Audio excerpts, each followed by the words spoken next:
Will the Knicks take the bait and move up so they can draft Michael Porter Jr.? Let's talk about it.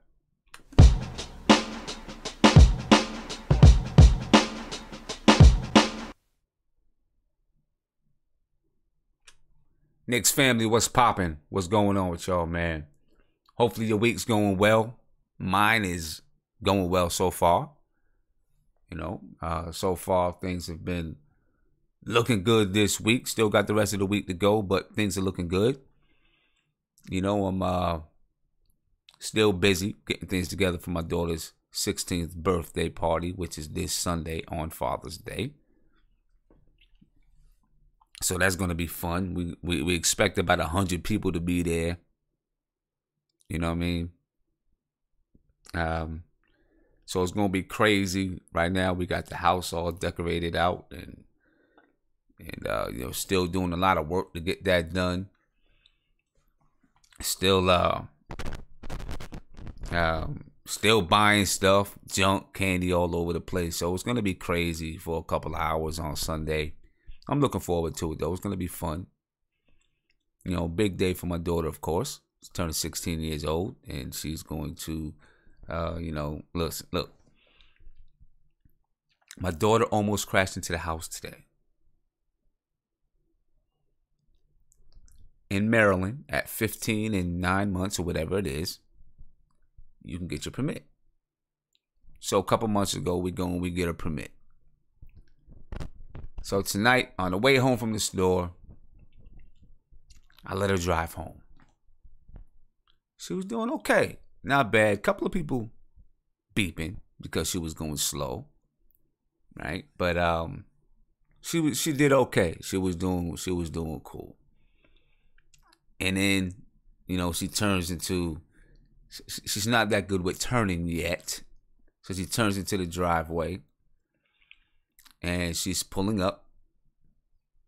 She's pulling up to the house in front of the garage. And she's still pulling up. And she's still pulling up. And I'm like, oh, you got to hit the brake. She's still pulling up. I'm like, yo, you got to hit the brake. She's still pulling up. I'm like, dry her. Let me dry her. I get the brake. Finally, she hits the brake. About 6 inches from the garage door. Almost puts a hole in the house. Yeah. It's I don't remember when I started driving, it was almost like I picked it up naturally, you know what I'm saying? It was almost like I could just do it. She almost ran into the house. Luckily she didn't. She told me, well, I knew what I was doing. I was going to hit the brake. I was going to hit it. I was going to hit the brake. You didn't have to say nothing. It's like, obviously I did because you were 6 inches away from the house. 6 inches. 6 inches away from the house. I needed to hit the brake. Or I needed to tell you to hit the brake.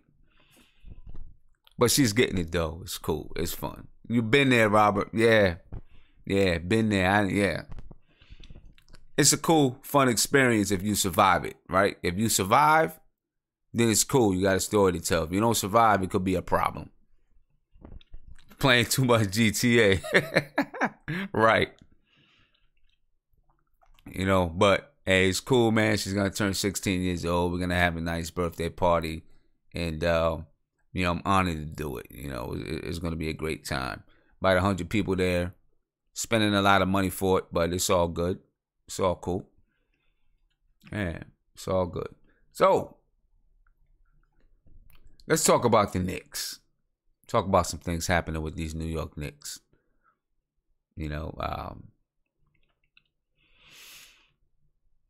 So the news broke out today. Should I say broke out? I don't know if it broke out, but some news, yeah, I guess it broke out. Some news broke from Ian Begley in regards to Michael Porter Jr. and other teams that are above the Knicks. This is what broke. Put it up on the screen for you. Some teams, and this is according to Ian Begley from ESPN, some teams with picks ahead of the Knicks have reached out to members of the organization to gauge their interest in trading up to draft Michael Porter Jr.? What do you think? I'm not sure what to think about it. You know what I mean? Not sure what to think about it. Of course, the question is, why are teams gauging? And it's not just one team, right? Teams. So there are 9 teams above the Knicks, 8 teams above the Knicks. So you figure if teams are gauging the Knicks' interest in Michael Porter Jr., you're probably around. It's probably teams around the 3rd or the 4th pick, right? So who's that? Who's that at the 3rd or 4th pick? I doubt that it's Phoenix at the 1st pick, right? Definitely doubt that. Although they have discussed and said that they would be willing to move the pick. I doubt they're going to. I think they're just talking. But who could it be? If you talk about the 3rd and 4th pick, the Atlanta Hawks, I doubt it. You know what the Hawks are doing. The Hawks are they're in Philadelphia 76er mode. You know what I mean? The Hawks are trying to, they want to tank, right? That's what they're doing. So I don't think it would be the Hawks. So now we're talking about the Grizzlies, the Mavericks, and maybe Orlando, or maybe Chicago.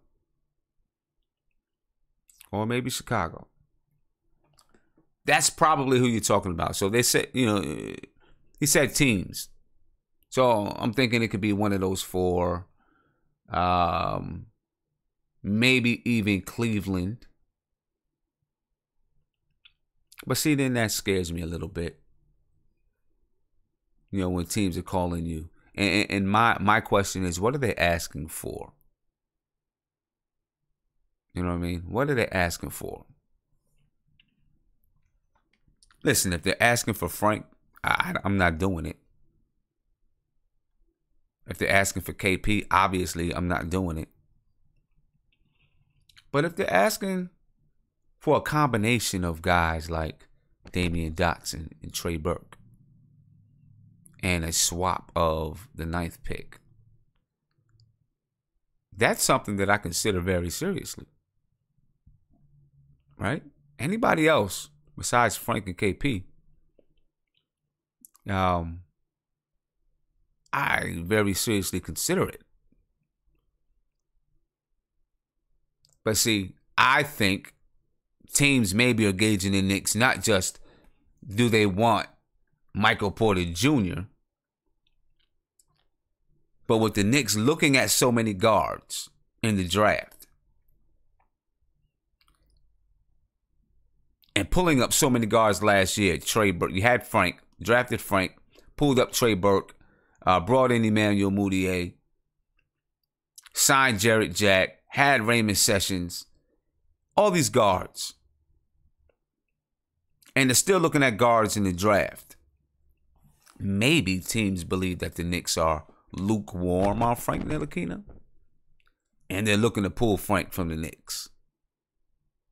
Somebody like the Dallas Mavericks. Right? I can very seriously see the Dallas Mavericks looking to trade down with the Knicks if they were willing to trade Frank. And I'd be pissed off if that happened. I'd seriously be pissed off. And look, that might be a good move for the Dallas Mavericks. You put Frank Ntilikina and Dennis Smith Jr. together in the backcourt. That's pretty formidable. As a young duo coming up in this league, that's pretty formidable because Frank can make up for Dennis Smith Jr.'s defensive lapses and his defensive ineptitude. Dennis Smith Jr. can make up for Frank's lack of offense. They can do the same thing that Utah is doing with Donovan Mitchell and the Italian dude. They can do the same thing. Right? But I don't do it. I'm not giving up Frank. If you give up Frank for Michael Porter Jr., who is somewhat of a risk because of his back, I think it's too risky of a move. Too risky of a move. And look, teams aren't going to that 4, 5, 6, 7. They're not moving that to get Damian Dotson or Trey Burke or Emmanuel Mudiay, right? Or Troy Williams. If they're moving that, they're looking for Frank. I mean, pretty much. Emmanuel C., you said, who has the 4th pick? The 4th pick is the Memphis Grizzlies. You know, I'm pretty sure if you are Scott Perry, you take the calls and you listen. You got to. That's what you do. You take the calls and you listen. You hear what they got to say. You listen to see if there's something that's enticing. You know, I'm not giving up future draft picks either. You know, so if they said something, you know, we'll give you the 4th pick and you give us the 9th pick and next year's pick, I'm not doing that either. Because we need talent. Just like all these other teams that are in the lottery need talent. We need talent as well. We may need more talent than some of these other teams. You know, so it's not something that I'm doing. If it includes Frank Ntilikina or if it includes a future draft pick. I'm not doing it. Not doing it at all. Now, I seen someone say, if we get that 5th pick, you get Mo Bamba, you don't get Michael Porter Jr. You know, I tend to agree. I like Mo. I really do. I really like Mo Bamba. You know, I think Mo Bamba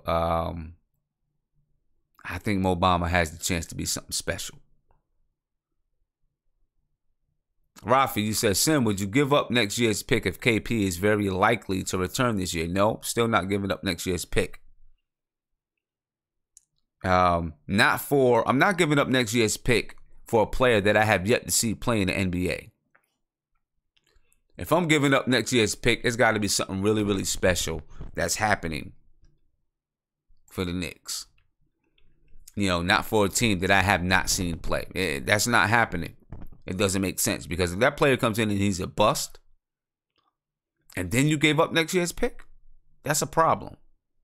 That's a problem. That's back to the old ways. Back to the old ways. You know what I mean? So there's no way that I give up next year's pick. I'm keeping next year's pick. You know, call in.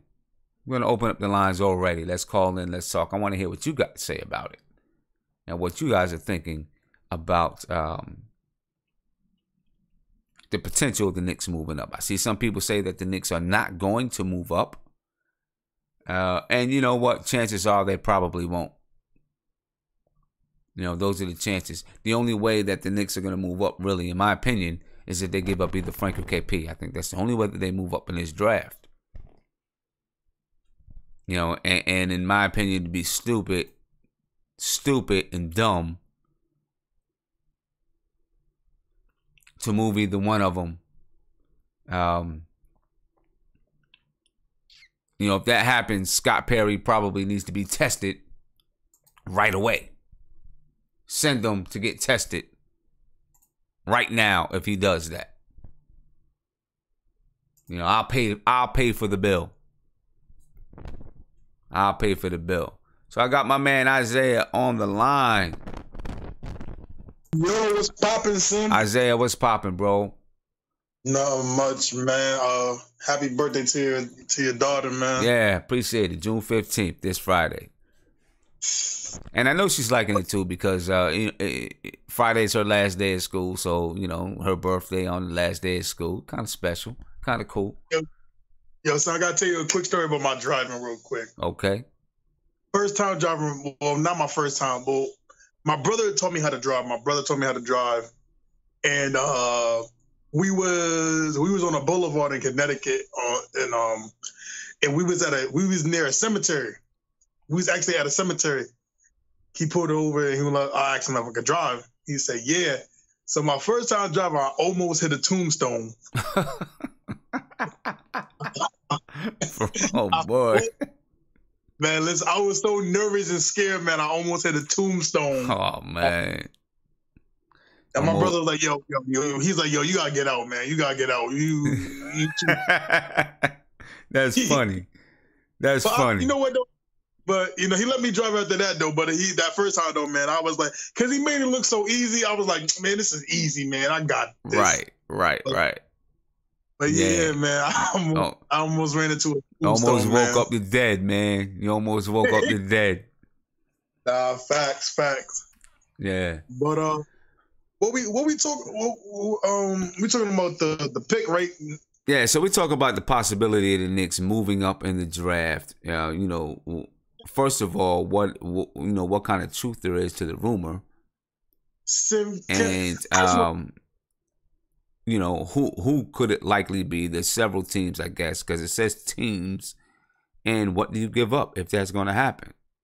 Yo, man, son, man, I'm getting tired of the disrespect that the new Knicks are getting. It just, you know, I mean, I'm just tired of them thinking like we the old Knicks that's gonna do the old things that we were doing. Like, you know what I'm saying? Like giving away picks, giving away young players. The Knicks are done doing that, man. The Knicks are done doing the old ways. Scott, Steve, they talked about it. 20 years of doing the same thing. We ain't getting nowhere. I don't think that's true, man. I think it's fake news. We're not giving up Frank. We're not giving up a pick.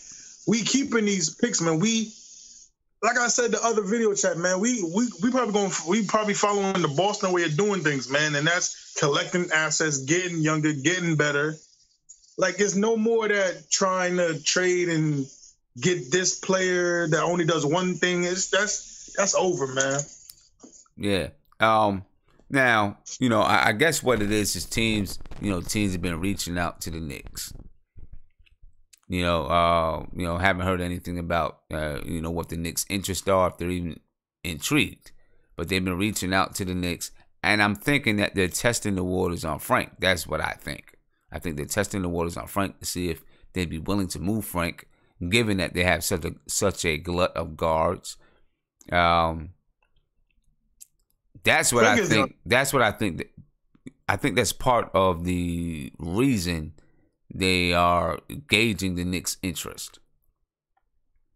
Yeah, because I mean, hey, you know what that means, though? I guess we're doing something right if they want Frank. That means he's doing something right because they see what the potential he got. Now, like I said before, I think Frank is definitely one of the untouchables because I don't see him. Especially the way he's developed, the way he's looking like he's developing right now. Mm-hmm. Listen, man. Like I said, I don't think the Knicks would do that, but the Knicks not going to do that, man. The way Frank is looking like he's going to do something crazy next year, and it's, you know what I'm saying? We finally got the point guard that we've been needed. So I don't see that happening, man. I just can't see.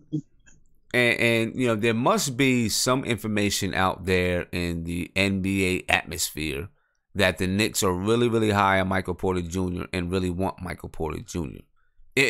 In order for teams to begin to engage you, somewhere out there, it's out there. Now, the article that I read, it does say that, you know, people know that there are people know in the NBA world that there are folks inside the Knicks organization that are very high on Michael Porter Jr., but it must be out there that the Knicks are really, really high and really, really like this kid.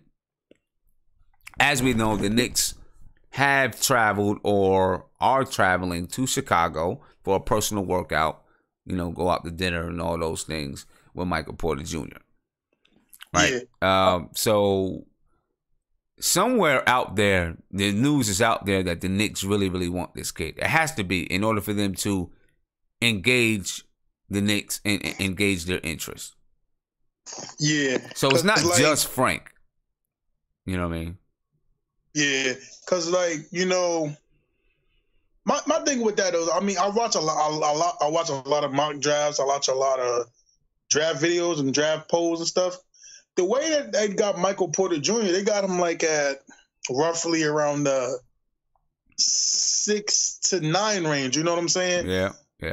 So, I mean, he could honestly really still fall to us, because the way the draft, the way they got it going, our real contenders for Michael Porter Jr. are pretty much only, but it's between Chicago and Cleveland. You know what I'm saying?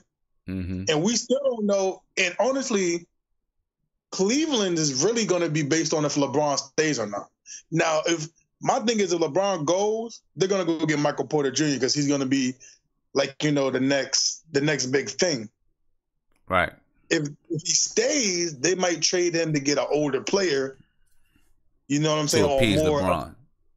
Yeah, to appease LeBron. So I don't, and then Chicago has probably the highest chance of getting him.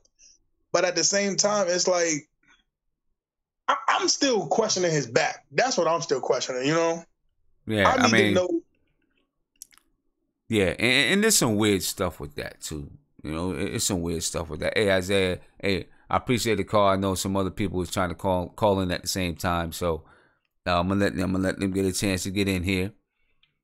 I got you, brother. Man. Do your thing. I'm happy to see you done again. Do your thing, man. You're a great father, man. Appreciate you. Thank you. I appreciate that. How we going, man? You too. Peace. Peace. Yeah. And there's some funky things going on with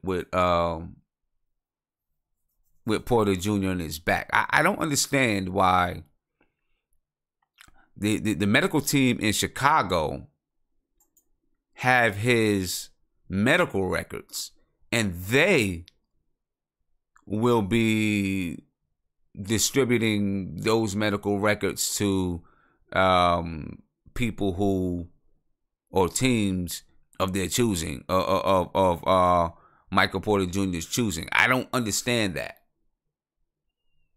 Why is it Chicago? I don't get that. You know what I mean? That's questionable. That's questionable stuff. Now I seen Siobhan Robinson, and of course, as usual, shout out to Siobhan for the super chat. Always hooking the brother up. I really appreciate that. Said if we traded up to 5, if we traded up to the 5, forget MPJ and we'll go get Mamba. Yeah, I agree with you there. But the one that I really want to read is you said if we trade Frank straight up for the 5th, then okay. So you're willing to trade Frank for the 5th pick. That's interesting. I'd like to find out a little bit more why. If you think that 5th pick is just that much, is going to be that much. We'll increase our talent by that much more if we get that 5th pick, and I'm assuming then you're looking at getting Mamba, Mo Bamba. So then my question is to the chat: would you do it if you are guaranteed to get Mo Bamba? Would you trade Frank? That's my question to the chat. Would you trade Frank if you're guaranteed to get Mo Bamba? Ronald Cleveland, what's popping, man? Man, son, man, what's up to the chat? Man, I'm not trading Frank for nothing in this draft, man. I'm sorry, I'm not doing it. Okay. I'm telling you from the perspective of being a point guard. When you played that position, you know how hard it is. I'm not talking about people who's never played that position and giving their 2 cents on who they think we need to trade to the If you played that position, I want somebody who played the point guard position trading Frank for nothing to tell me that they think we need to trade Frank. You got to be crazy. And I thought about this. And I'm thinking, Tim, think about this. Even the draft from last year, when you look at all the point guards, and even the point guards that have been in the league for a while, how many of them is better than Frank on defense? I mean that's true. Not many. Not many. I can't even think. The only person that comes to my mind when I think about a point guard with defense is Chris Paul and Patrick Beverley. Okay. I'm not thinking of too many other people. Point guards. We talking point guards. Right. There's no way I'm trading that guy, man. And like I said, and you notice those phases on the court that you have to be able to affect defensively. You got Frank up top. We go get us a wing that can play defense, one of those Bridges boys. Now you're affecting the wing. You got KP down low, and whoever we can get in the second. And we're going to be able to affect the area of the floor in every phase. Mm-hmm. With going to getting a wing and having KP coming back, I don't touch that. And another reason why I won't touch it, because I just saw an article where they just said that Kyrie Irving is not signing.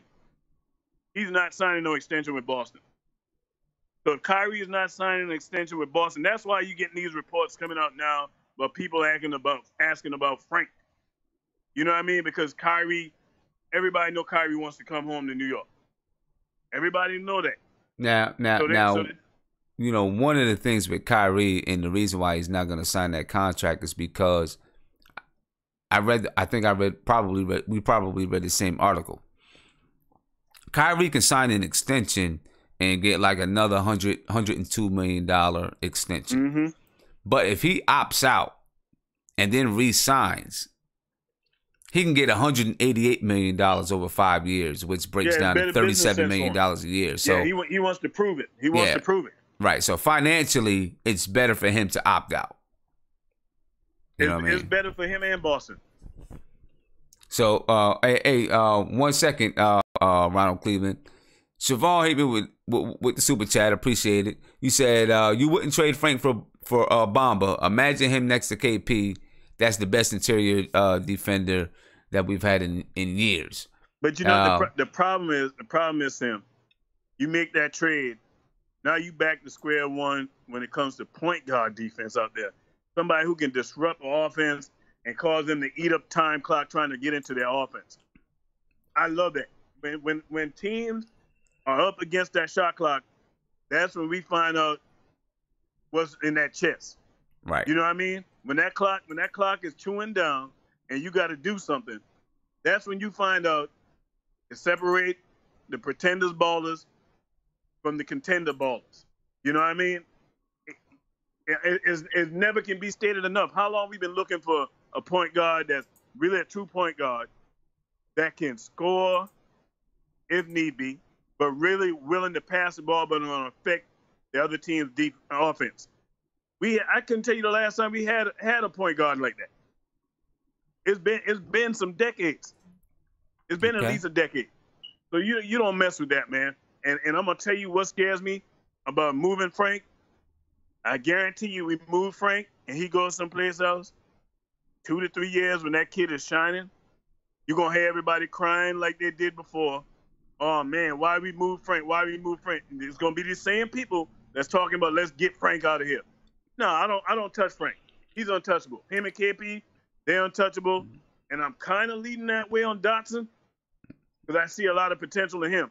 Okay. But everybody else can go.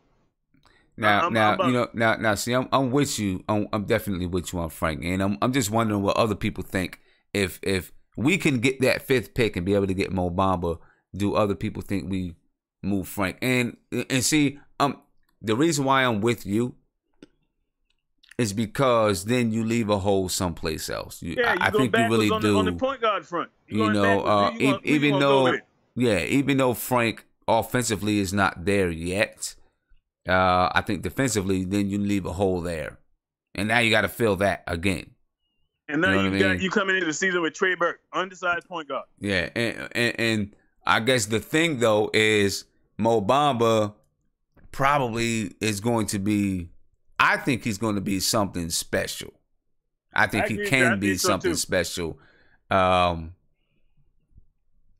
would be, of course, that's the kind of decisions you got to make as a general manager. If it's me, I'm not gonna. If it's me, I'm not moving Frank, especially knowing that I had the 9th pick. Now, let's say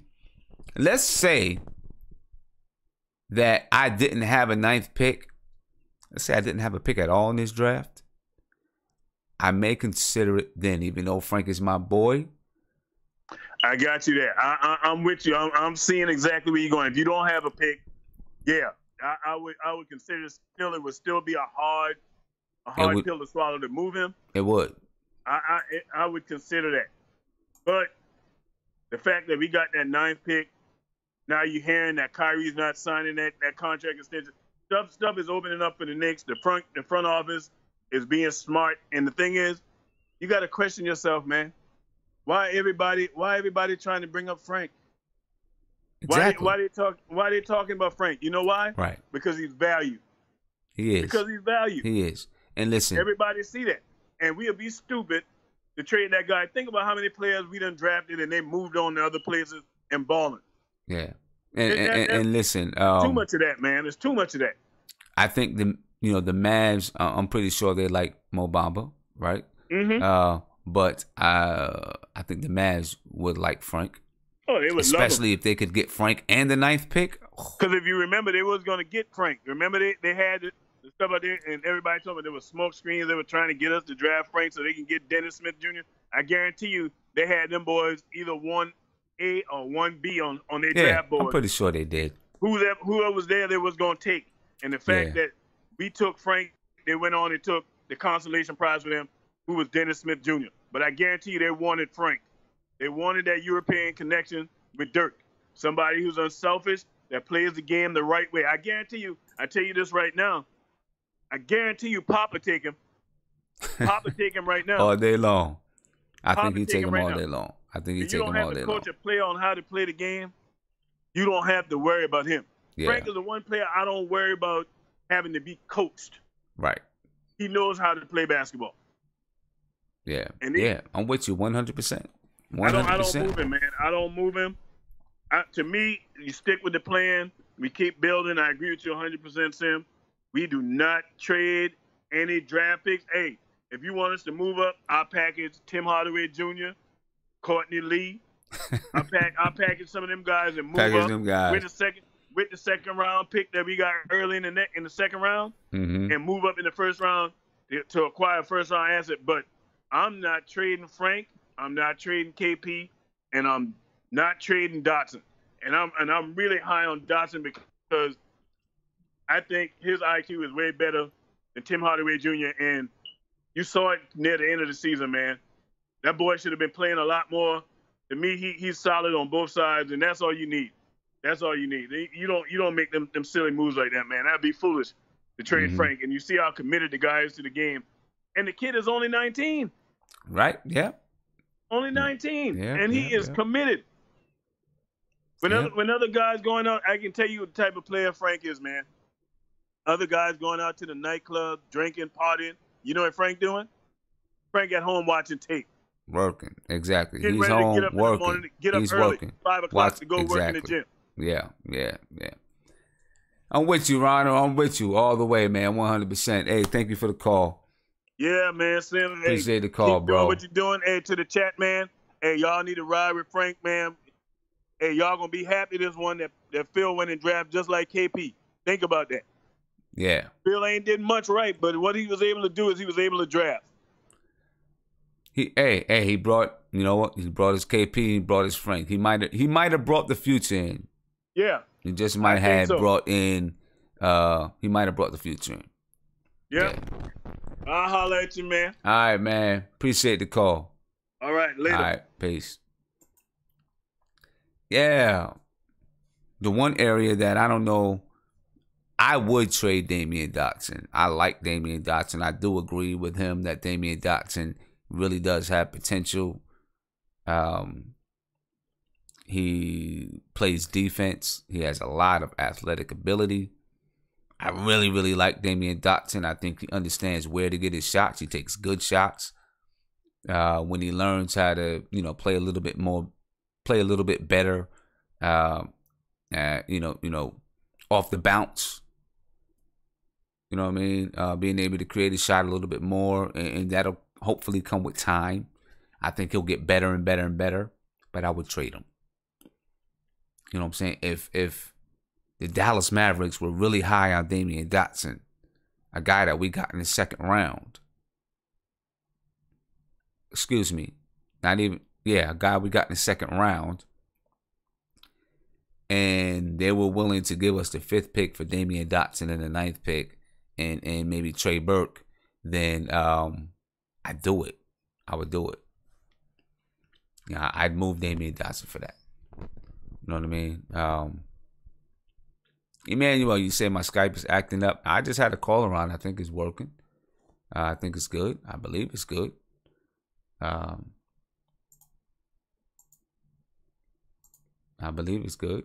You know, try to give me a call in. I know when you tried to call earlier, you know, I already had somebody on. So we'll see. Try to give a call back if you can.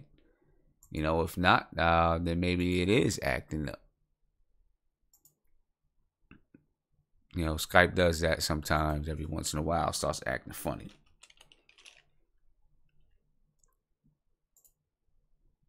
Asim, I got my man Asim on the line. Asim, what's poppin', bro?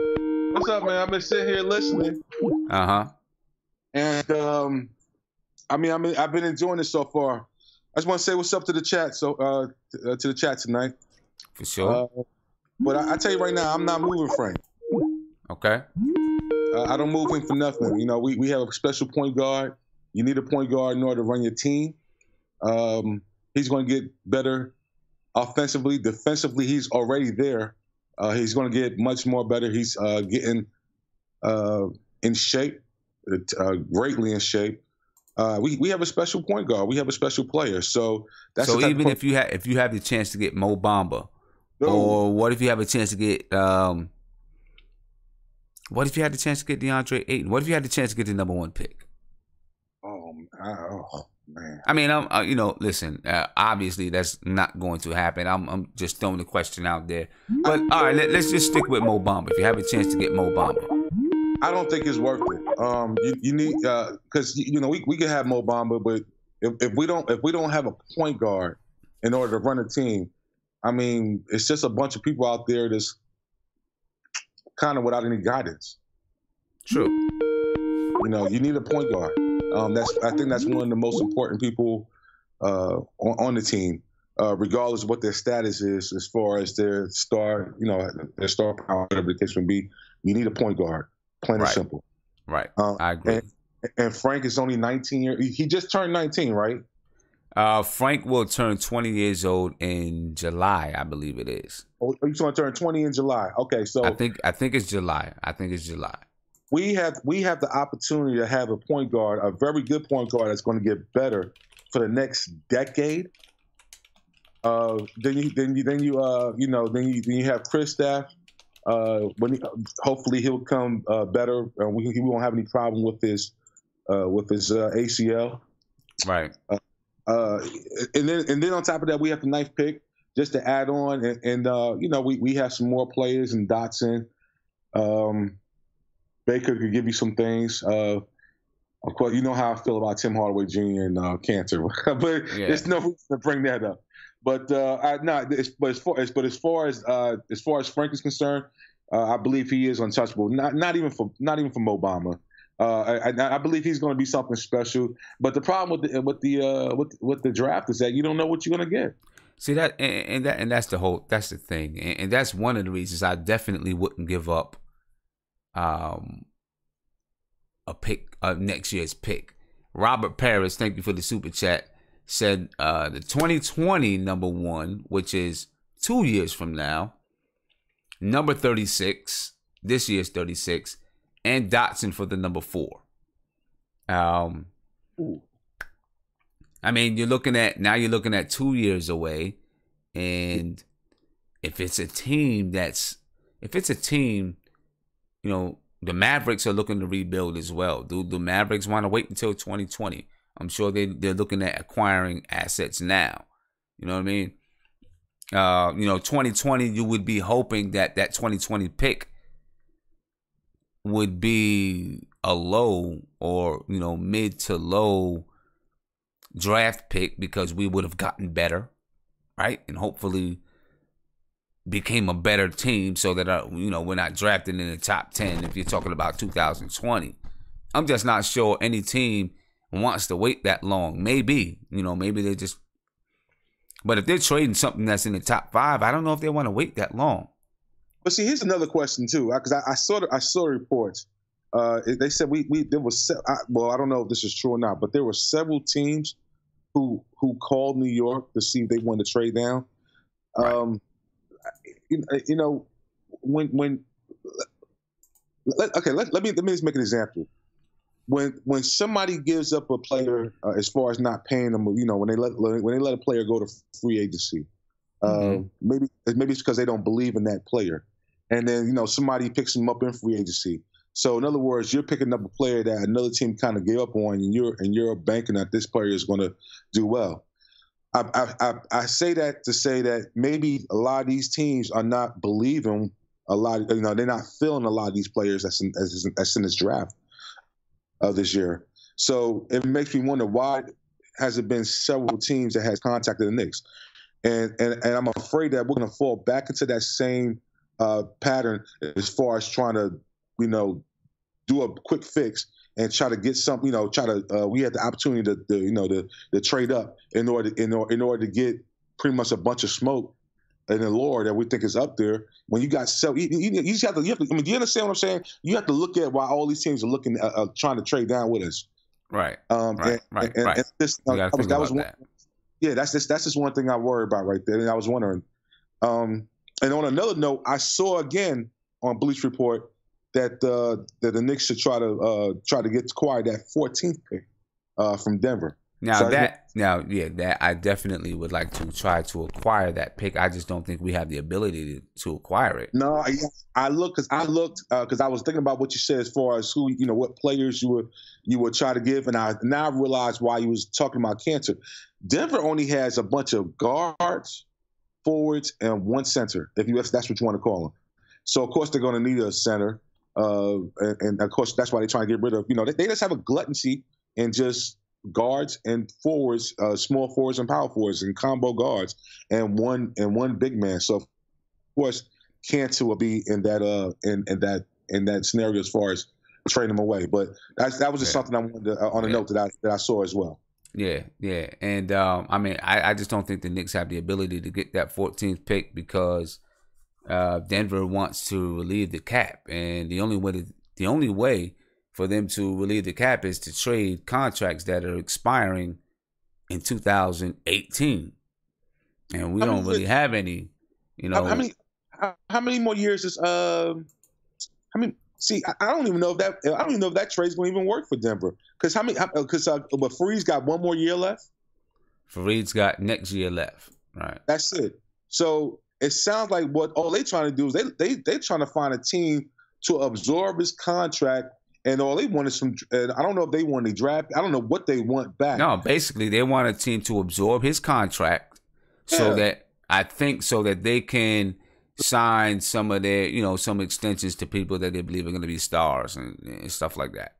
Let's take a look around the team. How many teams really have that type of spending power right now because of all these big contracts? You know what? I haven't even looked. I'm not sure. I'm sure there are a couple of teams that are maybe well enough below the cap, or have players that expire this year. See, that's the key. If you get a player that expires this year that expires July 1st, then they free up money for this summer. They're trying to make this happen within the next 2 weeks because the draft is on the 21st. They're trying to do this before the 21st. You know, if it can happen, that's what they would be trying to do. Yeah. That's going to be really hard. You know, that's what they would be trying to do. You know, it's been out there for a while, so I'm sure they've taken some calls. You know what I mean? But hey, I said, man, I know I got some people calling in. You know, I appreciate you allowing me to come on and answer my phone call. I appreciate it, bro. To the chat, we need to keep Frank. We need to not give up on him. He's going to be our future. We're really blessed to be able to have him for the next decade, and we don't need to give up on him. So I just want to say the last thing, and I appreciate you again having me on here. Appreciate it, bro. Thanks for the call as usual. All right, man. I'll call you back on what's it, Thursday? Thursday. I'll be looking for you. All right. Peace.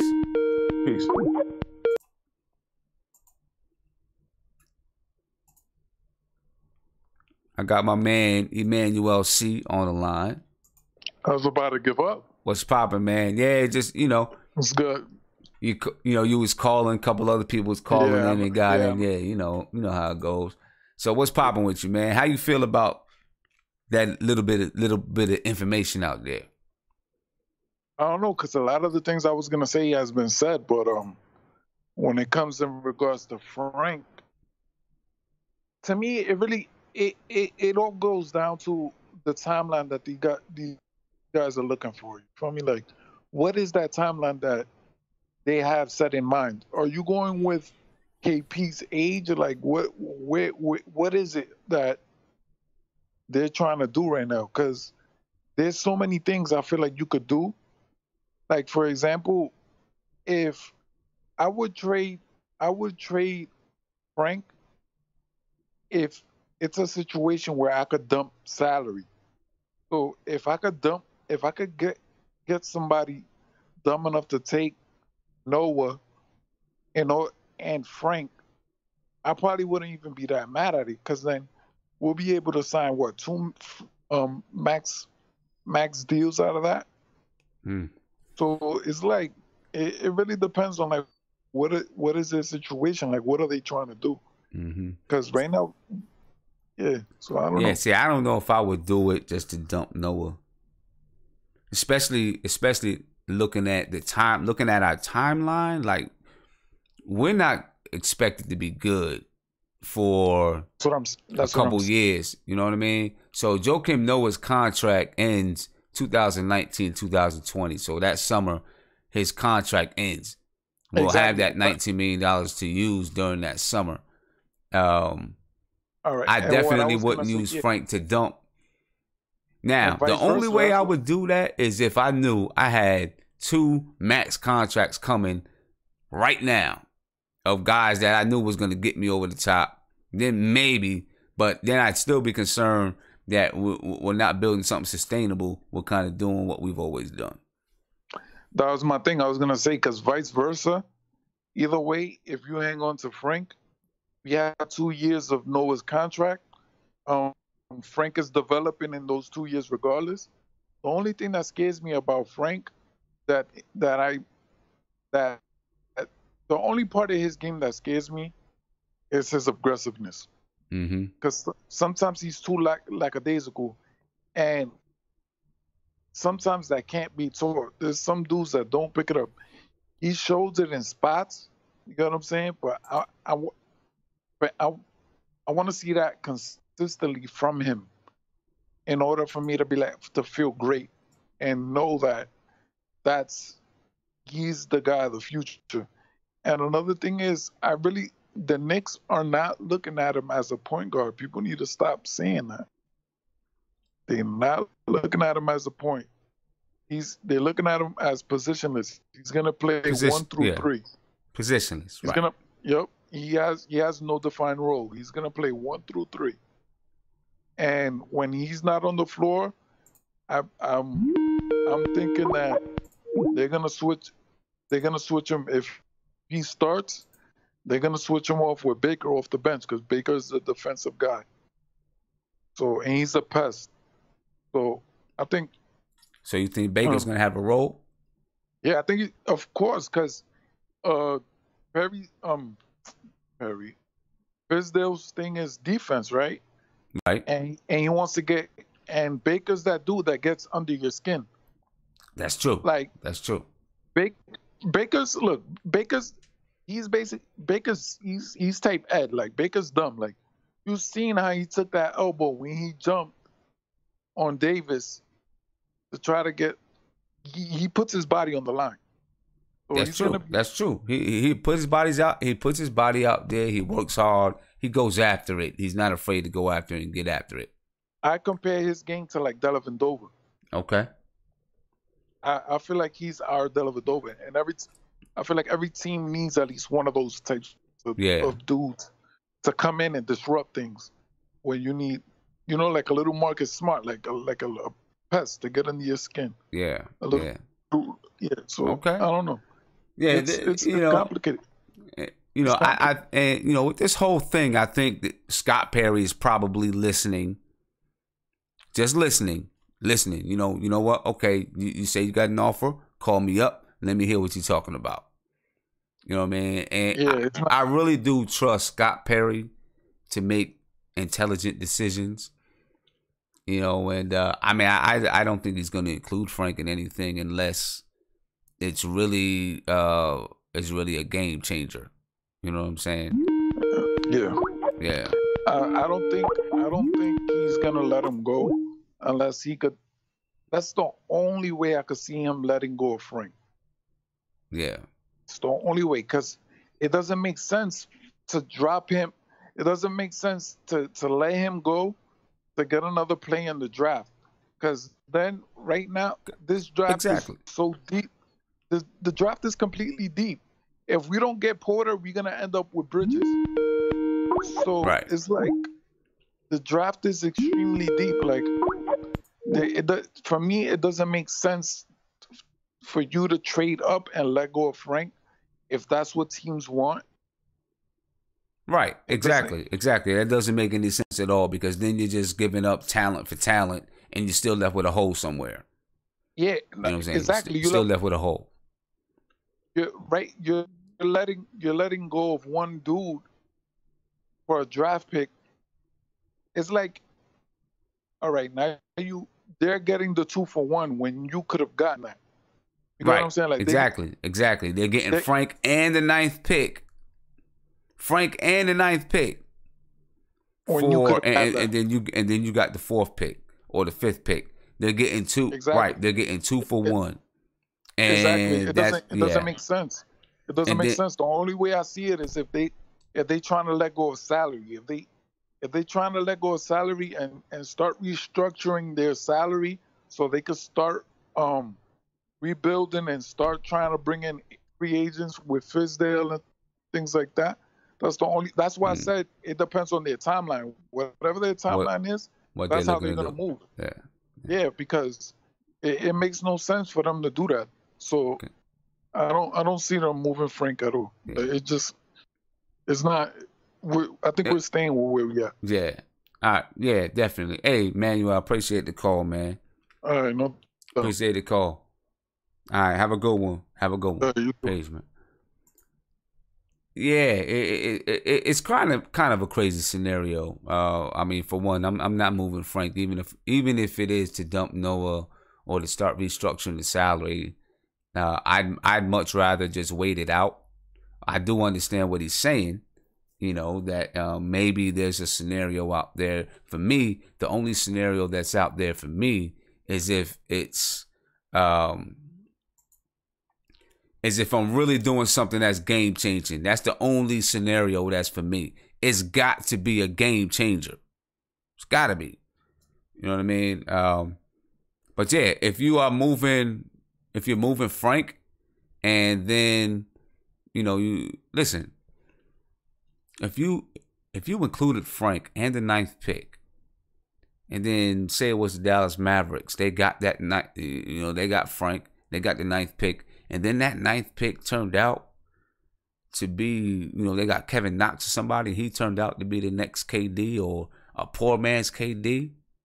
I mean, that's going to look rough on you. And then, maybe, who you got turns out to be good. That's rough. That's rough. And, before I get to my next caller, big shout out, Otto, to Tremel Pierce. Said it's a guards league. And Frank is way more valuable than Mo. I understand what he's saying, especially when you're talking about being able to defend these guards that's out here today. You really do got to be able to defend these guards, right? You got to have somebody out there defending these guards. If you don't, you're going to be in trouble. Otto Porter. Pretty sure it's not the real Otto Porter, but Otto Porter, or maybe the dude's name is Otto Porter. Otto Porter, thank you for the super chat. I appreciate it.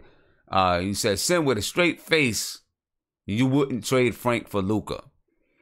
You know what? I don't even know much about Luka, so based on my knowledge, no, because I don't know much about the kid. The only thing I know is what I've seen other people say. I haven't really watched him play much. I don't know exactly what he can or can't do. Again, I think you're moving talent for talent. Maybe people say that Luka is going to be a superstar. I don't know. But still, even if you get a superstar, you still need some guys. You're going to need, I believe, in my opinion, you're going to need a guy like Frank on your team. Because of the way that the NBA is going, you're going to need a guard like Frank that can go from the 1 to the 2 to the 3. I don't think any other guards that we have are capable of doing it. Definitely not Trey Burke. Is too small. Emmanuel Mudiay, need I say more? You know what I'm saying?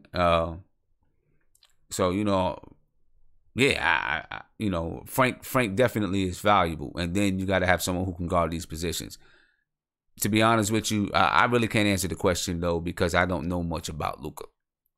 I haven't really taken the time to check him out that much because we're not getting him. So I haven't really been too concerned about him, to be honest with you.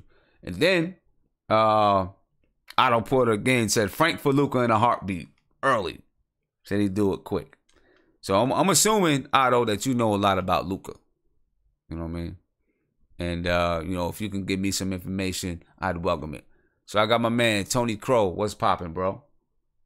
Yo, Blackest Time. Shout out to the chat. What up, son? Chilling, man. How you? Shout out to Otto Porter, because Luka is a star. And Luka can run the point, if not just as well, better than Frank. Actually, okay. I'm gonna say better than Frank. I mean, the one difference, the main difference is defense and defensive alone. Because that's the one thing that is a question mark as far as Luka coming into the league. Right. He's not necessarily a bad defender, but we don't know his measurables. We don't know how he's gonna fare against better athletes. Right. But the dude has that fire. You know what I mean? Mm-hmm. He's not gonna sit down. So I would lean towards the side that even if he's not a great defender, he's gonna be a good defender or a decent defender. He's not gonna let people go by him. You know what I mean? Right. And defense is probably 80% effort anyway. So would you make that trade? Would you make that trade, Frank and the 9th? Oh, Frank and the 9th? Yeah. No. Because I'm assuming any team in that top 5 that's looking to help the Knicks get Michael Porter Jr., if I want to say help, they're not just going to give you, they're not just going to trade Frank for the 4th pick. They're looking for that 9th pick, I'm pretty sure, and a player. Yeah, I'm not doing that. Yeah, we're happy. We'll be picking 9 and building and developing. Right. But I would definitely trade Luka. Mo Bamba, I would consider, but I probably wouldn't, just for the simple fact of everything that was discussed about the importance of defense in a point guard. Mm-hmm. Like I love him, and I think he's going to be great. I think Mo Bamba could potentially be just as great defensively and probably better offensively, but just the fact of you don't know for sure, and you kind of know with Frank. At least I do. Some people are real skeptical on him. Right. But I mean, and Otto Porter saying the same thing. Said Frank and the 9th, no way. Frank is my man. But see, that's what I'm saying. I don't think that any team in that 1 through 5 that's looking to do a trade with the Knicks is looking to trade just, take just a player. I don't think so. I think they're looking for a player and that 9th pick. They want to stay in the draft. They could rocks then. Yeah, I mean, that would be the only purpose for them to move down. You move up and they move down. They're looking for a player and that 9th pick. That's why, you know, I would do Damian Dotson to move up to the 4th pick. I'll do Damian Dotson. I love Damian Dotson, but I'll do Damian Dotson. I will trade Damian Dotson for the 4th, 3rd, 4th, 5th pick. Damian Dotson in the 9th pick for the 3rd, 4th, 5th pick. I would do it. Yeah, I would definitely do that too. But yeah, but I'm not mortgaging the future. I mean, the Dotson move makes more sense. Honestly, any one of these guys in that 1-2 spot, not Frank, right? It's moving because we have too many of them. Yep, I would trade Trey Burke. I would trade Emmanuel Mudiay. You know, all of, you know, and you know, someone said trade Tim Hardaway Jr. I doubt they're doing that. They're not going to trade Tim Hardaway Jr.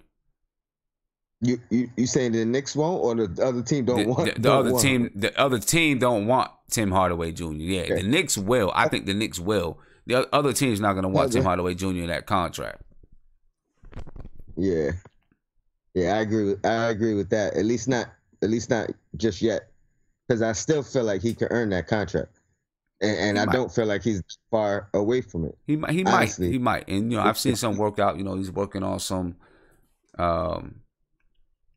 You know, doing some drills where he can, you know, recognize things and explosion stuff and some things like that. He's working. I'll give him that. It's consistency. I mean, and that's been his main issue from the beginning. He's gotten better. Like, obviously, he's a lot better than he was. Right. But his main problem is still consistency. Shot selection. I mean, that's what's hurting his consistency. Yeah, exactly. That's what's hurting his consistency. That shot selection. Yep.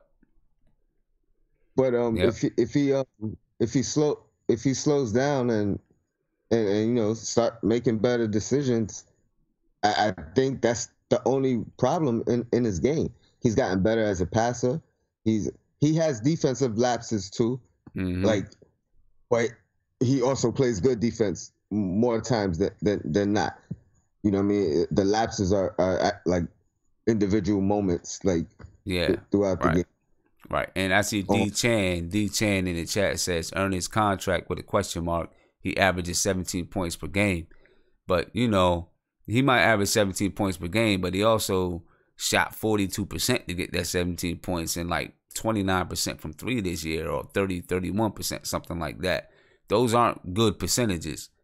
And most of that is due to his shot selection. He went through his time where he was kind of in a drought or whatever, you know, but his shot selection is what kills him.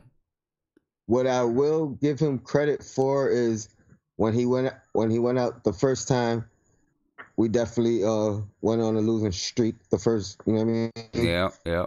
Losing streak. And you can honestly say when he played well, we won. Like, so those two things, I'm not hating on him or knocking him like most others. I think he's not as hard to trade as people make it seem.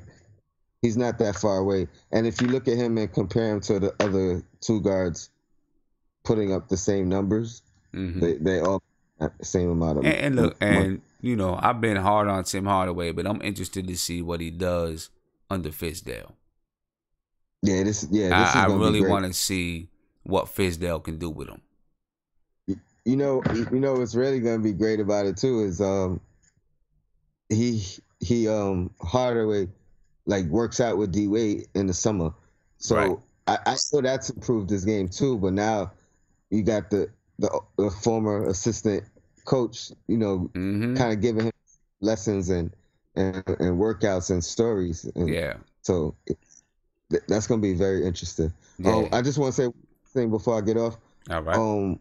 One of the callers had said something about Frank and his offense, and I think once his aggressiveness, which I 100% agree. I was saying that all year. Once he finds his little spots on the floor, he's gonna be fine. I think that's That's one of the biggest adjustments for like any position, but especially for him coming from Euro, and all he has to do is find a go-to move in 3 or 4 spots on the floor where he knows that's his spot. Right. You know what I mean? And once he does that, he'll be fine. His aggressiveness increased throughout the year. The more he played, you seen the threes that he pulled up. He very rarely took a bad 3-pointer. Right. Like might have taken 1 or 2 all season. Yeah, and you know, in the long run, his shot selection, because he takes good shots. He's going to take good shots. He's that type of player, smart shots. He knows when to shoot, when not to shoot. His shot selection is going to help him. Once his accuracy picks up, you know, and he's shooting 50% from the field, 40% from 3, you know, then you're going to see his point per game average go up because his shot selection, he's got a good shot selection. I could actually see him leading the lead in point guard field goal percentage. Yeah, or guard percentage. I could see that. I could see that because, you know, because he just shoots smart shots. He's gonna probably be secretly like right below them big guys that only take the shots inside. Yeah, 6 shooters, so Kanter guys like that. Yeah, like all they do is shoot inside. That's why they're shooting 60%. Yeah. But yeah, shout out to the chat. Yo, Black, it's time. Appreciate I gotta it, try to put my tablet now. My phone died.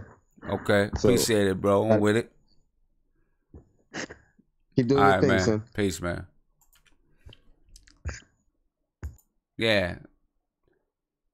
We'll see what happens. We'll see if the Knicks, if there's anything serious about it. I don't know. You know, and it could just be phone calls. You know what I mean? Could just be phone calls. We'll see if there's anything really serious about it. But let's talk about Enes Kanter. You know, I'm pretty sure you guys seen the videos. Kanter is expanding his game. You know, before I get to Kanter, let me take this last call. Let me take this, not last call, but let me take this call before I get to Kanter. I got my man Albert on the line. What's poppin', Albert? How you feeling? Albert, can you hear me? Oh, yep, I hear you. What's poppin', man? How you feeling? First time caller? Yeah, I am. Nice to talk to you. I'm glad you called in. Welcome to the show. Thanks for Welcome to the chat. And what's your takes, man? What's your takes? In regards to Michael Porter Jr., I'm reading an article, and it's saying that either the Kings and the Mavericks are trying to move down, but the Kings are looking for assets. That probably means that they'd want, you know, Frank or someone with a lot of potential. So really only Frank or KP. So right. Not really, you know, what we want to do. But it says that the Mavericks are trying to compete for the playoffs next season. So, you know, it's, you know, maybe we could get a guy like, I don't know, Courtney Lee off the books or in the 9th pick for 5, and just kind of throwing it out there. Okay, so the Mavericks are trying to get into the playoffs next season. Mm-hmm. I mean, would they really be trying to? I mean, yeah, I don't know. I mean, maybe maybe they would try to, you know, pull in some vets, or you know, and maybe there's someone that they really like that they feel they can get at 9. And listen. Hey, I'd be all for it. They say, hey, we'll take Courtney Lee. You give us Courtney Lee in the 9th pick, and we'll give you the 4th pick or the 5th pick. I'd do it. Yeah. I'd do it real quick. I wouldn't even give them time to hang up the phone. I'd do it right there. Oh, yeah, nothing to think about, yeah. You know what I mean? I'd do it right there. Nothing to think about at all. And who knows? I'm surprised that they really are looking to try to. I mean, of course, anyone, you know, should be looking to try to be the best team that they can, but do they realistically think that they can make the playoffs? I don't know, but every team should be trying to win as much as they can, in my opinion. Oh yeah. You know, I also I want to talk about the 2nd round pick as well. I see a lot of people in the chat, saying that we should draft Giannis's brother, Kostas. Right, Kostas. Mm-hmm. I go to school my school's in the same conference as Dayton. Okay. And so I'm going to the basketball game and I watch this guy play, and he's nothing special. I just like tell people, don't fall in love with the last name. He's like, the dude 6'10", like I get it. He was playing out of position and all that kind of stuff, but this dude can't shoot. He can barely dribble. Like he's nothing special. Okay. And you know what? I seen him at the combine, and I wasn't too impressed either. Yeah, I wasn't too impressed. Yeah. And we had one of Giannis's brothers before. We had his older brother before. I think it's his older brother. You know what I mean? Yeah. And it wasn't nothing. Hey, Giannis is one of a kind, man. Yeah. You can't expect that they. Usually that kind of talent, all of it gets put into one person, and everyone else gets a little bits and pieces of it. Yeah. You know what I mean? Yeah. Yeah, they get little bits and pieces of it. Yeah. Yeah. But hey, Albert, I thank you for the call. I want to get in and talk about this Enes Kanter. I appreciate the call. Make sure you keep logging in and call again. Yeah, definitely. Thank you. Appreciate it, man. Good one. Have a good one. See ya. Yeah, let's look at Enes Kanter. Let's check out Kanter. The man is trying to expand his game, and rightfully so. You know what I'm saying? Rightfully so. He should be trying to expand his game because Fizdale likes to play a certain way, although I did read an article, that Fizdale can help KP in the post, right? And that could, that may be true. That may be true. But it is no secret. It is no secret that Fizdale wants his big men to be able to shoot and play on the perimeter. So Kanter probably doing the right thing for his career is working on expanding his game to that 3-point line. And if he wants to last in the NBA, he's going to need, listen, he's a hell of a post-up guy. He's a hell of a post-up guy. Unstoppable in the post, without a doubt. He's going to have to expand out to the 3-point line offensively if he wants to last in the league. And look, looks like he can hit it. Of course, we're seeing like 15 seconds here, seeing 3, 4, 5 shots or whatever it is. Looks like he's got to get, his landing right. Sometimes his feet cross a little bit. But Kanter's working to expand his game, and I big him up. I big up him for that. That's the right move. I'd like to see him work on some defense, though. You know what I mean? I'd like to see him working on guarding the perimeter. I'd like to see him working on understand how to defend that pick and roll. I'd like to see him work on defending, one-on-one, defending his man one-on-one. You know what I mean? Chris Kastner, what's popping, man? How you feeling? First time caller? Nah, I called before, man. I'm the dude in Korea, bro. Oh, that's right. I remember. Yes, sir. I remember that. Yeah. How you feeling? Good, man. Good. Good. So, go ahead. So what do you think about Kanter expanding his game? Do you think it's going to help? Do you think it's going to help him last in the NBA? Do you think he can do it? Can he seriously become an outside threat? I don't give too much clout to workout shooting because I'll give you a perfect example. Willie Cauley-Stein, I want to say 2 years ago for the draft. He looked awesome. There was like a video of him just killing it. Like he was making all his threes. And obviously, Willie Cauley-Stein cannot shoot past anything. Yeah. Not only was he making all his threes, but he was, he had crazy moves to the basket. All the drills he was going through, he could do them, and they looked really, really good. You know, but did it relate to the game? Could he do it during the game? Not everyone can do it during the game. You know what I mean? Yeah, definitely not. But yeah, Kanter, I mean, he could shoot mid-range, but realistically, he's not going to be doing all that. Honestly, I think everybody's sleeping on Cornette. Fizdale has a very, if you look at his history, he's taken a lot of like not known big men, and he's turned them into good players. Jermichael Green, I think his name is.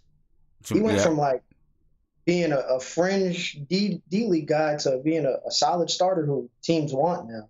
Right. I hear you. And listen, I really do like Luke Cornett, or Cornette. That's how you say it, Cornette. I think defensively, I don't want to say that defensively he's going to be a liability, but you know he needs to learn to move his feet a little bit faster. Defensively, but I mean he can get blocks, he can get rebounds, he can shoot the three. He shoots the three naturally. You know that's what he looks to do. I think that Cornette is going to be a big part of the Knicks. I really do think he'll be a big part of the Knicks. You know what I mean? He reminds me of my man Discount Double Check. You know, back in 2012, 2013. Just in the way a 7-footer that, you know, is a 3-point marksman. He's a little more mobile than him, and I think you know he can rebound them and block shots better as well. You know, he's kind of like Chris Copeland, a little bit less mobility. Well, I don't want to say Chris Copeland because Chris Copeland could post up and score. So I don't know if Cornette is like Chris Copeland as much. I don't know if I've seen Cornette post. You know what I mean? He can't post to save his life, but he's also 7'1", so I feel like that's something they could teach him. Yeah, Novak. That's what it said. Novak. Yeah. Cornette is kind of like Novak. You know what I mean? I think that he's going to be a big part. We're talking about spreading the floor and being able to spread out. Bring centers and big men and fours from under the basket. You know what I mean? Cornette's going to do that for you. And then that's going to allow our guards to be able to attack the basket. You know what I mean? So, we need guys like Cornette on the floor for sure. I mean, if you look at the pictures of Dotson and all those dudes, Cornette was with them. He's working out with them. Yep, he's working out with them. Yeah, he's working out with them. He's working out with them. And I see big things with him for the Knicks, and especially if a guy like Fizz can use him the right way. Yeah. You know, and he's going to be an underrated guy. You know, everyone, you know, you look at the Knicks, and because you don't have a name like who's Luke Cornett and who's Damian Dotson, but these guys can play and they can ball. You know what I mean? And they're gonna shock some people. Those guys are gonna shock some people. You know, with what Hicks, they do. He's gonna be in the D League, man. We're gonna give we're giving the other two-way to somebody else. Yeah. Somebody that's coming in this year. We need to get Isaiah Hicks out of there. Get him out of there. I don't like Isaiah Hicks. I don't like what he brings to the. I didn't see him bring anything that we couldn't get from somebody else. So. Yeah, he's not too good at one thing. He's just decent at a bunch of things, but not good enough. Yeah. So, hey, how's it over there? Yeah, it's good, man. You know, it's good. All right. Summit happened yesterday, so some good things are happening. All right, that's what's up. All right, man. Hey, stay peaceful, stay safe, of course. You know what I'm saying? Definitely. And we appreciate you for defending our country. I appreciate y'all. Shout out to the chat. You know what I'm saying? Y'all have a good night. All right, man. Have a good one. Peace. Have a good one. Yeah. Yes, definitely. Kanter expanding his game. Listen, man. I don't know if Kanter will ever realistically become a 3-point threat. I don't necessarily think that's exactly where he has to expand his game. If he's doing it, cool. Good. Do it. I get it. I understand it. You know what I'm saying? Because that's where the game is going. And if he can be a threat, just a threat. He doesn't even have to be, He doesn't have to be a marksman. If he can just be a threat, that's good. But I think what he needs to really do is work on his defense. He's got to work on defending the three-point line. He's got to work on defending the pick and roll.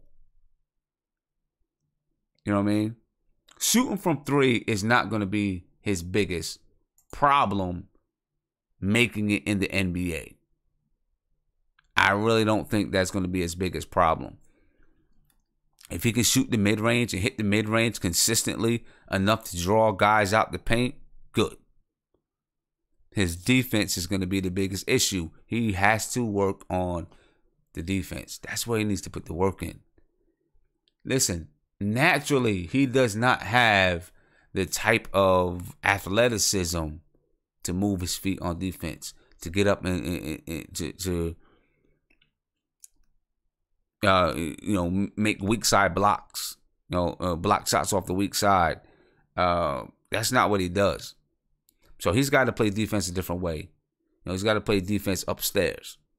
He's got to understand his rotation. He's got to understand where to be. He's got to understand footwork. He's got to understand angles. These are all things that he needs to work on, not really shooting threes. You know what I'm saying? If he can expand his game out there a little bit, cool. But he really needs to work on that defensive end and understanding those little nuances of the defense. That's gonna get him ahead. That is he's gonna last in the league, I think, anyway, because he's so dominant offensively in the post. I think he's going to last in the league. But if he's going to expand his game, he needs to do it on the defensive end. That's my take on it. Man, that's my take on it. Craig Holder, what's popping, man? How you feeling? Craig, can you hear me? Craig. Maybe we lost Craig. Maybe we lost him. I don't know. But that's my take on Kanter expanding his game. You know what I mean? And I think that, we'll see where he goes with it. We'll see where he goes with it if it's something that he's seriously... and maybe him and Fizdale had a conversation, and Fizz told him, "Hey, I want you to expand your game, work on that, work on taking the game, taking it out to the 3-point line." Any recommendations on who can help Kanter defensively? That's as far as former players. We can talk about older players all we want, right? We can talk about the Patrick Ewings and Hakeem Olajuwons of the world and stuff like that. I don't know if they help. We could talk about the Dikembe Mutombo. I don't know if they help. Not today. Because those guys didn't have to play centers shooting threes from the perimeter. They were great defensive big men, right? Patrick Ewing, Hakeem Olajuwon. Those guys were great defensive big men. But let me ask you, honestly, Patrick Ewing. We all love Patrick Ewing. Great defensive big man in the history of the NBA. Would he be a great defensive big man if he played today? I think not. You know what I'm saying? I do not think he will be. If he played today, because Patrick Ewing wasn't guarding on the perimeter. Maybe every once in a while he had to. But big, kind of slow-footed a little bit. He wasn't going to guard these centers that play out on the perimeter today. Right? So how is he going to help Kanter be able to guard the perimeter better? He can help him in pick and roll situations, yes. He can help him in weak side, weak side shot blocking, probably. But that perimeter play, I'm not sure. So I got my man. I got how do I say your name? Shanak Shah. Right. So how is he gonna help? Yeah, Sim. Hi. Can you hear me? Yeah, I can hear you, man. How you feeling? I'm good. Hey, first time caller, long time listener. Appreciate it. Thank you. Appreciate the call. Yeah. So listen, I really think that we can trade Kanter for the 14th pick in the draft. Okay. And then I would get Kenneth Faried for But 1 year. okay, well, let me ask you, how do we trade Kanter? Because, you know, the Nuggets are looking to free up money for this year. Unless Kanter opts out, the Nuggets are looking to free up money for this free agency, 2018 free agency. Unless Kanter agrees to opt out. I would hope that he does opt out, just because I really don't think he wants to be in Denver anyway. But yeah, the truth is, I really don't think that like he'll turn down the 18 million. Right. I don't think so. It's just too much money. Yeah, I don't think so either. I don't think he turns that down. I wouldn't. You know, knowing that he's not going to get another contract that big, and that he'd probably still, I think this is probably going to be a key for him. Knowing that he's got to know that he's going to get some playing time, right? For so Kanter? That Kanter, wherever he is, he's got to know, wherever he is this year, which I believe he's going to be with the Knicks, he's got to know that he's going to get playing time, because if he's not getting playing time this year, then he's not going to be able to put up the numbers to get the kind of contract that he wants going forward. So, you know, I'm not really big on the idea of his expanding the game, just because I just don't think he has the lateral quickness or the ability to actually guard like stretch fives and stretch fours. Right. So, I agree. I just don't think he'll be able to expand his game where, I mean, like, he can go out to the 3-point line and just, you know, take 3-point shots. Right. I agree. I think that, you know, the reason why Kanter, if Kanter were to opt out, the reason why he would opt out is because he would be looking to re-up for a longer 5-year contract, right? Because, and the reason why I'm saying it, you know, he would opt out so he can look for a longer contract, maybe less money per year, but a longer contract in years. So you know, more guaranteed money. Because let's say he plays this year, he takes the 18 million and he plays this year, and Fizdale, he doesn't play. He doesn't get any burn. Now next year he can't ask for 12 million. He can only ask for 8. You know, so you know, there's some things that go into work. Ultimately, I think he opts into the $18 million. Okay, but you don't think Denver would do that trade? Because Kenneth Faried has 2 more years left, and Kanter has 1, even though he does opt in. Well, Kenny Faried has next year, 2018, 2019 left on his contract. So they're trying to get money freed up for this summer, for 2018. So if you trade Kanter, you're just, you know, they're gonna expire at the same time. You know. Yeah. So in order, Kanter would have to agree to opt out of his contract this year in order for that to work. Yeah, that's right. Yeah, because I would love for us to get that 14th pick so we can get Chandler Hutchinson. Yeah, I'd love to get that 14th pick. I'm really big on that kid, and okay. I think the way he's been developing the last 4 years in college makes him like NBA ready. Okay. I mean, he got the NBA body. He got the skill. He got the quickness. He could definitely be one of our like really good wing players for this team. Yeah.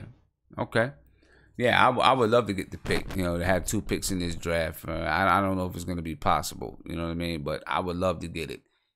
Love to get it. Hey, was it Shanaka? Did I say that right? You can just call me Sean. Sean. All right. Yeah. Sean, appreciate the call, man. I appreciate the call, and all right, take it easy. Yeah, son. Appreciate it. Hope to hear from you again, please.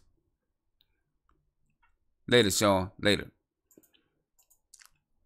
Yeah. So, yeah, you know, we'll see what happens with Kanter, man. But hey, Kanter, continue to expand your game, continue to work at it, And, let's see what happens next year. You know what I mean? The Knicks have some workouts coming up. Either they have workouts coming up or guys that they've already worked out. And, we're getting late on time, so I'm not really going to be going deep into these guys because we talked a lot about, Michael Porter Jr. Craig Holder. Yo, can you hear me this time? Okay, there we go. We got Craig on the line. What's poppin', Craig? Hey, what's happening, Simnia? I'm chilling, First man. time calling. I appreciate it. Definitely appreciate the call. Caught your first shows maybe towards the end of the playoffs. Subscribing, watching ever since, man. Appreciate it, I enjoyed man. the chat.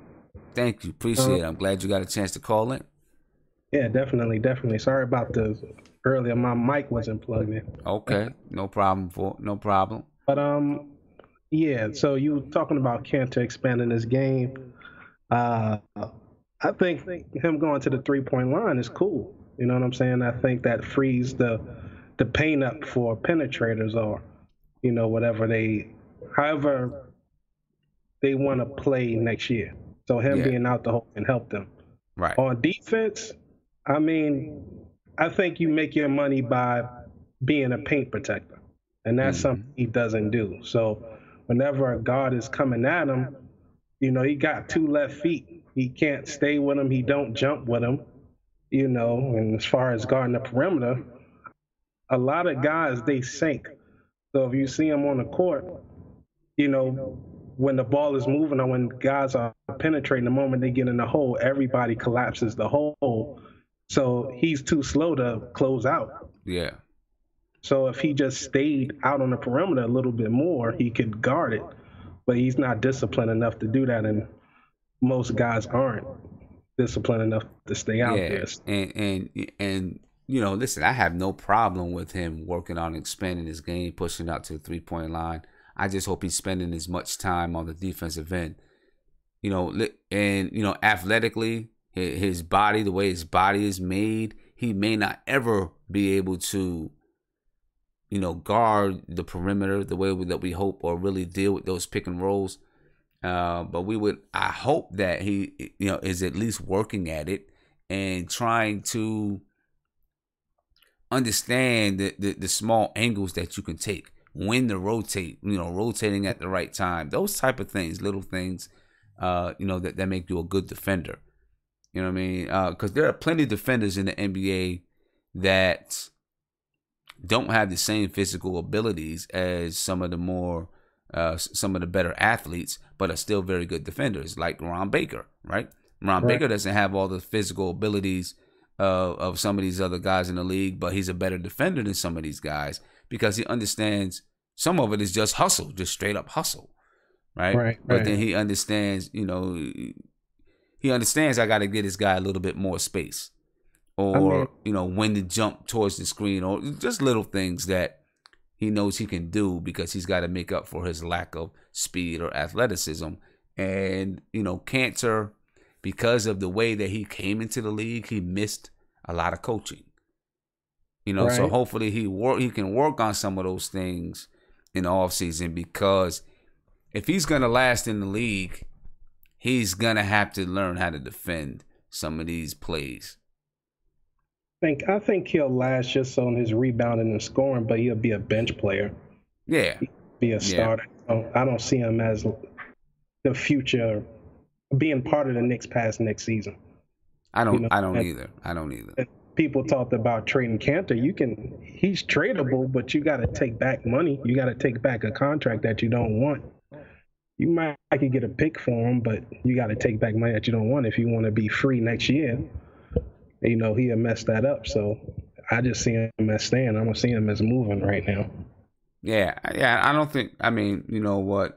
He's probably gonna opt in, and then his contract will end in 2019, and then we'll probably, he'll be gone. He'll be someplace else.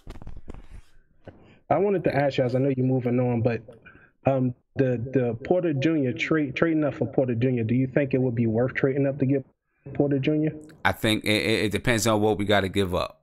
I'm pretty sure any team that wants to work a deal with us, they're gonna want the 9th pick and a player, right? Right. So then I think it depends on, okay, so then who is that player? Right. You know, I think it depends on that. If it's the right player and the right deal, then yeah, I do it. If it's the right deal, it's got to be the right. I'm not giving up Frank and the 9th pick for Michael Porter Jr. Right. You know what I mean? I think, honestly, I'm not giving up Frank or KP and the 9th pick for Michael Porter Jr. Anyone else, to me, is fair game.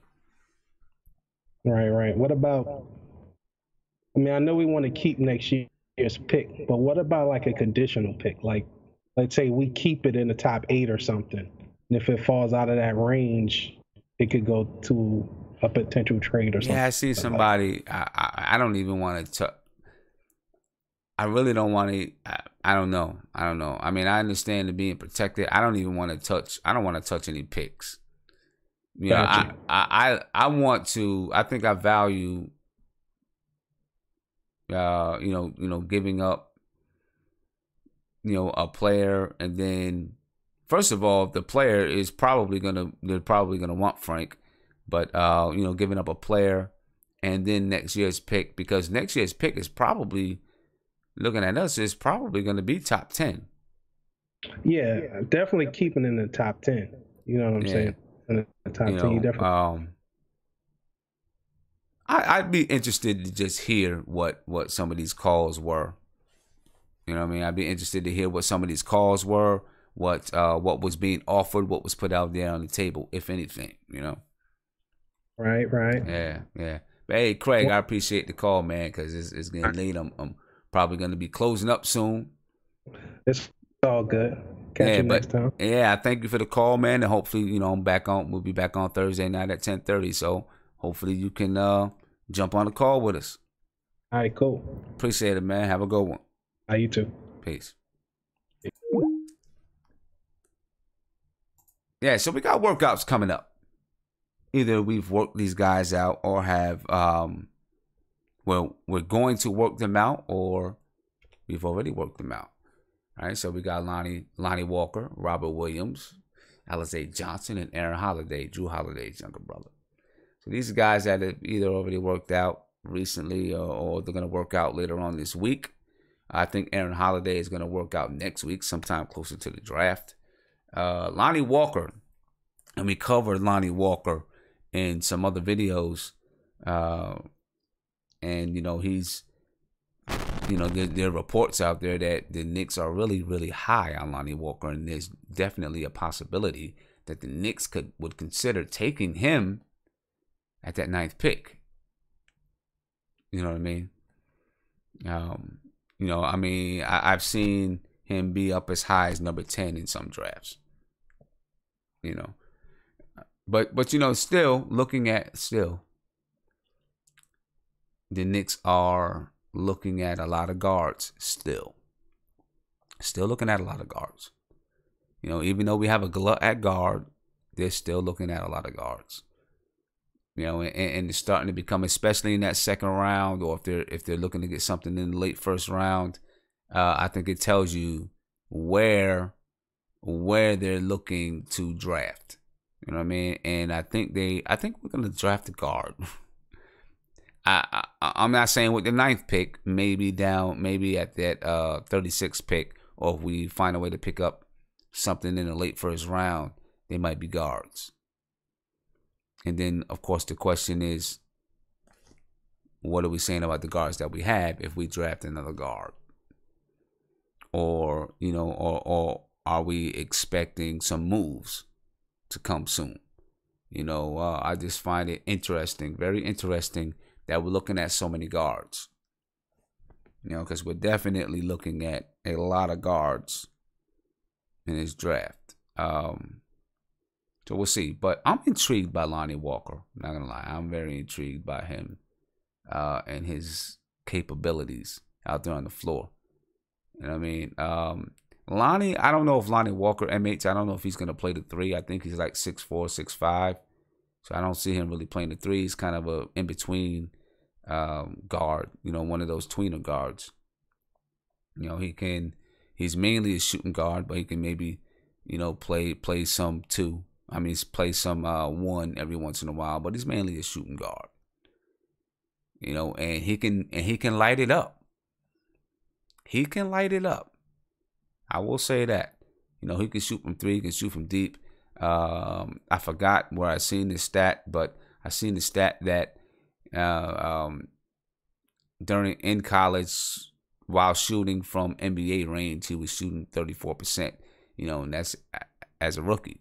That's not bad. I mean, as a college player, that's not bad. You know, so you know, we'll see what happens with him.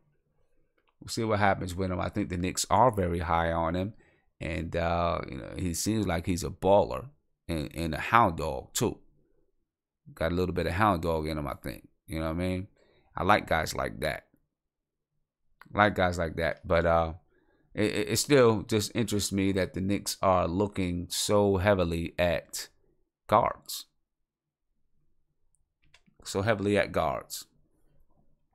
And then, of course, speaking of potential draft picks and prospects, whoever we draft is going to play in the Summer League. All right, so we have a Summer League schedule. Summer League coming up. Listen, that Las Vegas Summer League has become very popular, you know. And it's big. It's become very popular. And I'm excited. I'm not going to get to go out to a game, but I would love to go out to a game. I think it's like they kind of do it AAU style, right? Where, you know, you pay that you pay $20 for the whole day. You know what I'm saying? And you get to watch basketball all day long. And you got, you know, teams playing all day long. You know, that's exciting to me. I love that. And as usual, as always, I'm excited. I'm excited to see my rookies play. You know what I'm saying? See my rookies play. Frank should be playing. Damian Dotson will be playing. And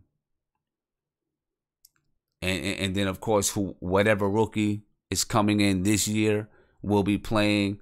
You know, so it's always exciting. Always exciting to see these guys come in and play. You know what I mean? When we draft them, and yeah, it's always exciting. So I can't wait for Summer League to start. It'll be broadcasted on NBA TV. It'll be broadcasted on ESPN. It'll be broadcasted on ESPN2. And if you remember last year, Frank did not get a chance to play in Frank was supposed to play in the Orlando Summer League. He didn't play in the Orlando Summer League, and the Knicks did not enter the Las Vegas Summer League. And to tell you the truth, I don't know why they didn't enter the Las Vegas Summer League. That's the league. That's the one, clearly, obviously. You know what I'm saying? But, you know, the Knicks do funny stuff sometimes. You know, they do funny stuff. But anyway, I'm going to bring this up now. I want you to check out, we have the Knicks schedule for the Summer League. Okay, looking at the Knicks schedule. Saturday, July 7th at 2:30 p.m., they play Atlanta. That'll be broadcast on ESPN. Sunday, July 8th at 6 p.m., they play Utah. That'll be broadcast on NBA TV. Tuesday, July 10th at 5:30 p.m., they play the Lakers, and that'll be broadcast on ESPN2. Now, those games on Saturday and Sunday, I will not be able to come on directly after the game, but I will come on later in the day. Later that evening, I'll get on and talk a little bit about the game. And then, of course, Tuesday, July 10th, I'll be scheduled to come on at 10:30. I'll come on my regular time, and we can talk about the Knicks, during Summer League. You know what I mean? And listen, I can't wait to see Frank get out there and play during Summer League. Damian Dotson, those guys. I just want to see how they've grown. You know what I mean? And then, of course, take a look at our rookie that's coming in.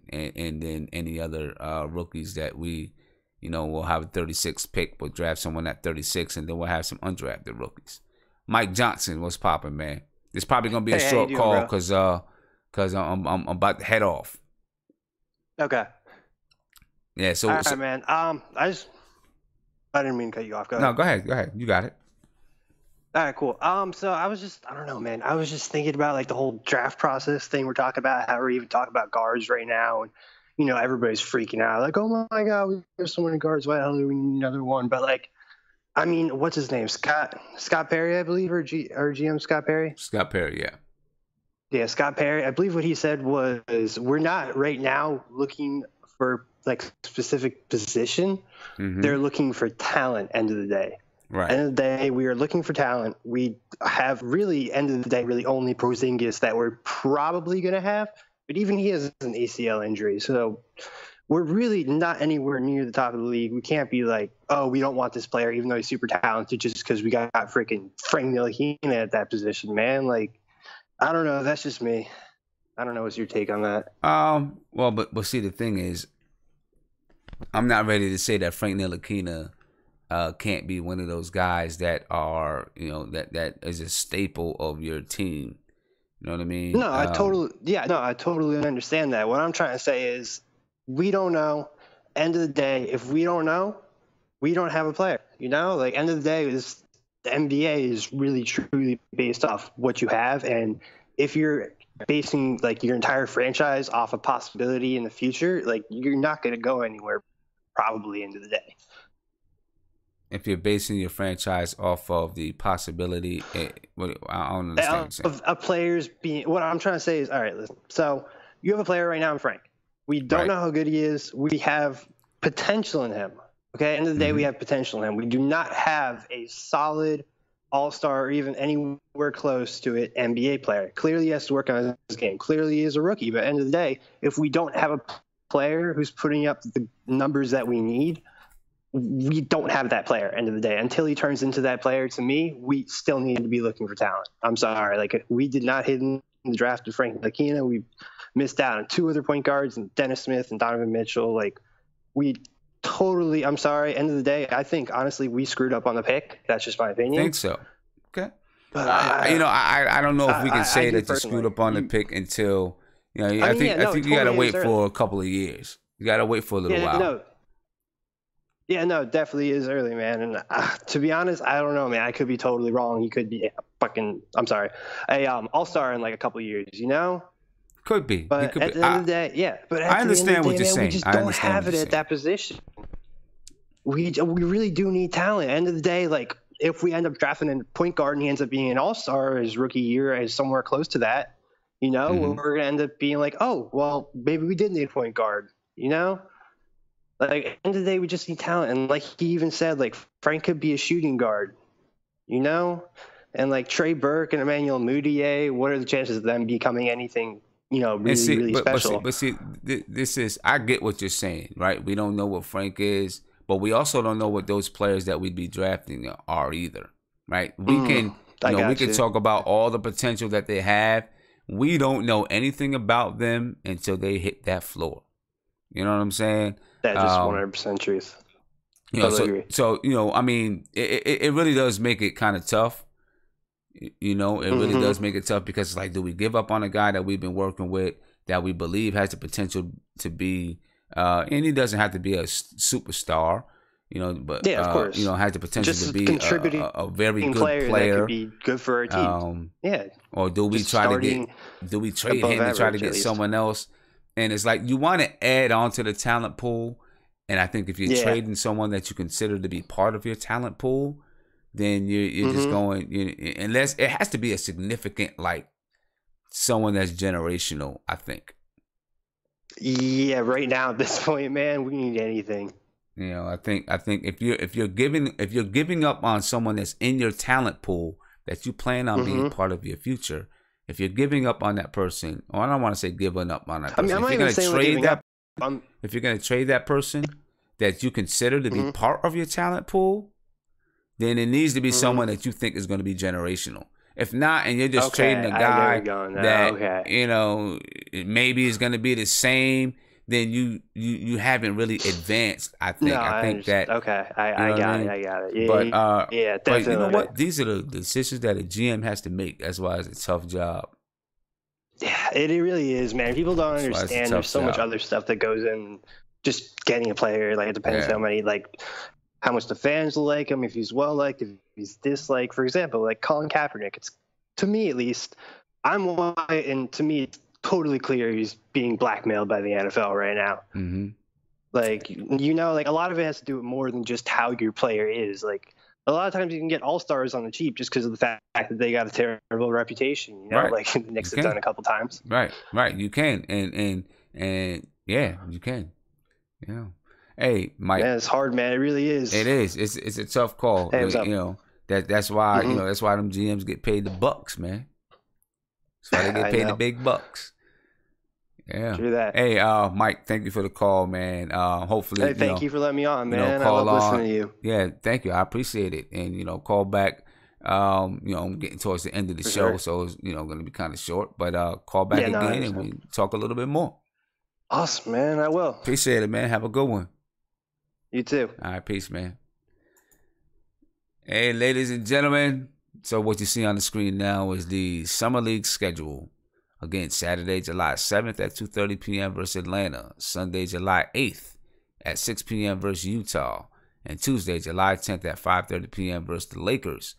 And they'll be aired on ESPN, NBA TV, and ESPN2 respectively. And I'm looking forward to it. Not sure who's coaching. When that information comes out, we'll know. Not sure who's coaching. But listen, it's pretty late. Been on for 2 hours. I'm about to head off. I will be on Thursday night, 10:30 p.m. I'm sure some more news will come out. If not, we'll find something to talk about. I can guarantee it. It's New York Knicks fans. We'll always have something to talk about. All right? But I'm going to head off. Guys, have a good rest of the week. Work hard, you know, but not too hard. All right? Stay cool. And I'm going to talk to you guys on Thursday. Peace. Have a good one. Thursday, 10:30 p.m. If you enjoyed this stream, please subscribe below. Ring the bell. Get a notification anytime that I go live. Follow me all summer long as we talk about the Knicks all season. We're going to talk about the draft. We're going to talk about free agency. And we're going to move right into the regular season. Every Tuesday, every Thursday, every Sunday, 10:30 p.m. I'm out.